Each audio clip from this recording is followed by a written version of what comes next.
Welcome back to the channel where this episode I'm taking a look at the Milwaukee's Best Premium Lager, a beer that was discontinued in August of 2021 or announced they were discontinuing it. Coors Molson Group did. And this is one I picked up late in 2021, a 6-pack for like $1.99 or $2.99, can't remember. I picked it up with the intentions of bringing back my cheap beer review, reviews here on the channel, and never got around to it. Well, somehow I got buried in the back of the refrigerator and a can in the crisper throughout the year. And I'm kind of running all of my beers down low. And then I'm just going to finishing up what I have. Finishing up the refrigerator, cleaning up what I have in there. And just to get some of these older ones out of the way, because honestly, I forget about things. I get them in there, they get buried, and I forget about them.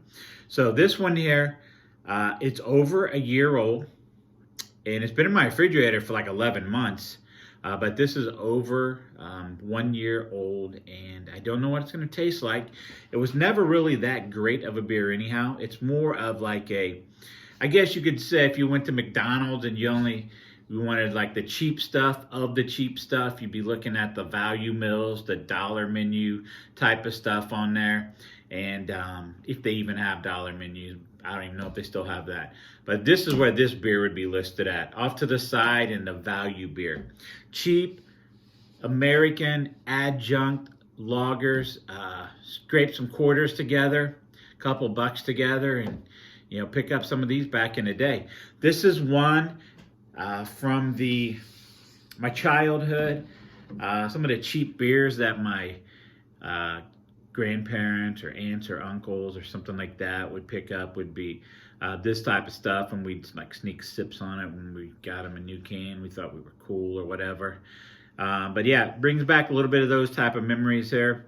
And just a cheap old school beer here, established 1895, and this particular line of beer was discontinued, like I said, in 2021. So no idea what it's going to taste like. It was never a mind blower in the first place.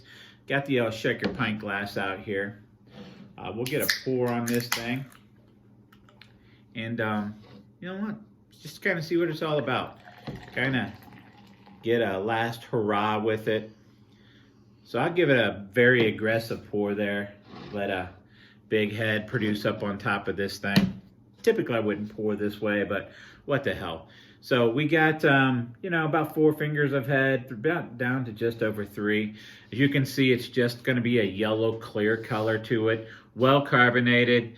Head up on top of this is just a super dish soapy, sudsy head up on top of that right there. Yeah, now the carbonation's starting to settle some along the sides of the glasses there. It's a rinsed glass, rinsed and dried, so shouldn't have had a lot of too many bubbles on it, but yeah, definitely good carbonation in there. Now the head's kind of died down some as far as the large bubbles popping away.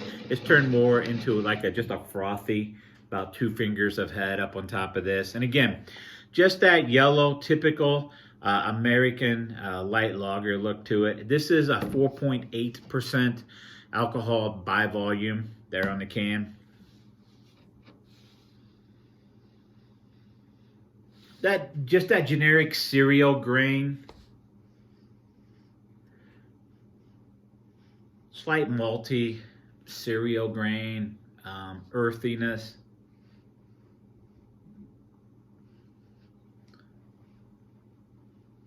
Maybe a very, very, very faint citrus to it. A little bit of a lemony, maybe a little bit of a lemonness to it.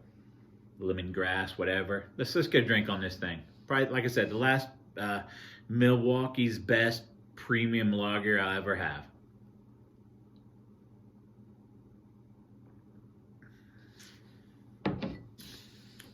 Light, clean, crisp.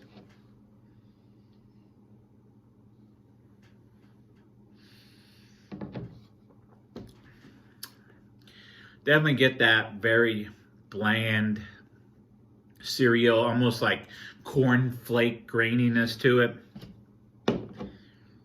The heck. Let's get the rest of that in there if we can. This is one of those beers that, you know, actually pretty easy to like chugging beer.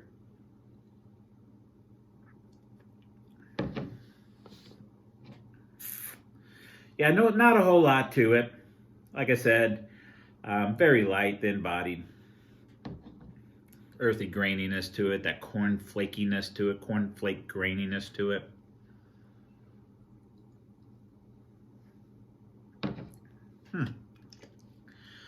Well, I just finished off the can here.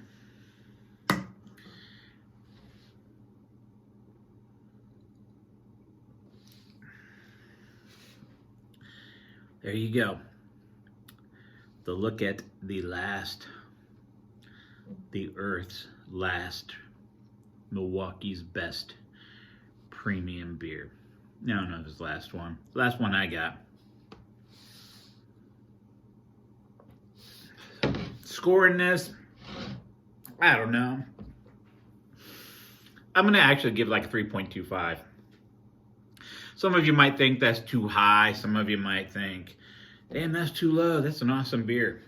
I'm going to give it a 3.25 just for the fact that if you're buying this, you would be delusional to think you're getting a quality high-end beer. So you got to keep that in mind there. So if somebody were to buy this, they probably like this type of lager. And, excuse me, back in the day, a lot of us drank these types of lagers before we got into the craft beer world. And every once in a while, it's nice to go back and just kind of down one of these cheap lagers. Easy to drink, lawnmower style beers. Crush them on a hot summer day, hot spring day. Anyhow, that's pretty much all I got to say about this beer. You got any stories of it? You got any memories of this? Drop them in the comments down there. Let me know what you think about it. Thanks for watching.